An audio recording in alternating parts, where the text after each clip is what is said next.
This is dansu yang egg battered fried potatoes that are slightly different, but obviously kind of evocative of the French fry you might be used to, complete with a spicy, delicious lemony dip that might have just become my all time favorite fry dip. The dish is a relatively recent addition to the shaokao barbecue scene of Yuanjiang, a town in the Yunnan province that's kind of famous for its shaokao, and a town with some really quite odd geography that really informs all the flavors that are going on here. Because, okay, this here is the Yunnan province.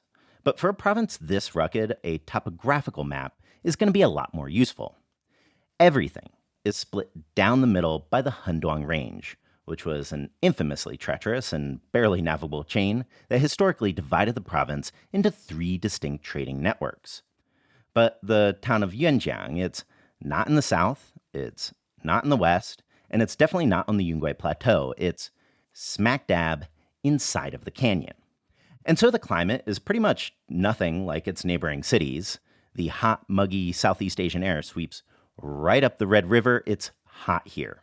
And so there's mango, jackfruit, tamarind, and as a result, the food ends up with this sort of ineffable Southeast Asian accent. But this specific dish was forged 20 clicks or about halfway up the ridge in a village called Ganzhuang, a Han village that was a pit stop on the old highway and the site of the current high-speed rail train station. So while lime might be what you might find down in the valley, this dip uses lemon. But then we also get some spicy fresh chili and a handful of chopped cilantro. And that's all together with some finely minced garlic, soy sauce, water, rice vinegar, and seasoned with oyster sauce, sugar, salt, and MSG. So some of the usual suspects, definitely. But the citrus, I think, really does make the thing hit different. It cuts the richness. It's just really, really good with a thick coating like this. So I will get to the potato, obviously, in just a sec. Definitely do get creative here. I personally think the dip's pretty great with American-style fried chicken as well. Fried clams or shrimps might be some obvious candidates. Again, anything with a thick coating. Because dansu is a very thick coating. Like, watching them make it here, it's practically equal parts coating and potato. The word means egg flaky. And probably the most famous dansu in China is Sichuan's dansu peanut. And unlike a lot of Chinese fried foods, which lean on starch, the batter here is flour-based. So getting it all fluffy and crisp does take a little technique. And in Yuanjiang today, that flour is generally a self-rising flour, of which we'll toss in 120 grams. Then we'll crack in 2 eggs, for us today about 100 grams, and then fold that in.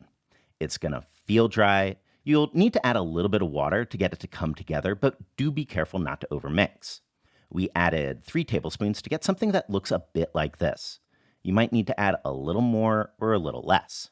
So then just take 1 medium-sized potato. This was 315 grams after peeling, and cut it into 1/4-inch fries. This is, indeed, a crinkle cut knife. You don't need to walk that mile, but the extra craggly surface can definitely help with a thick batter like this. So then just quickly toss that with the batter. It will be a little uneven, but that's okay.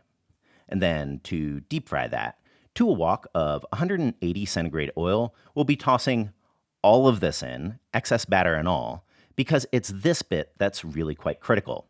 As soon as it all goes in, you really need to jostle everything super well with chopsticks. Some batter will come off, that's normal. This move is not only to break the potato apart, but also to crisp things up. Because, check this out.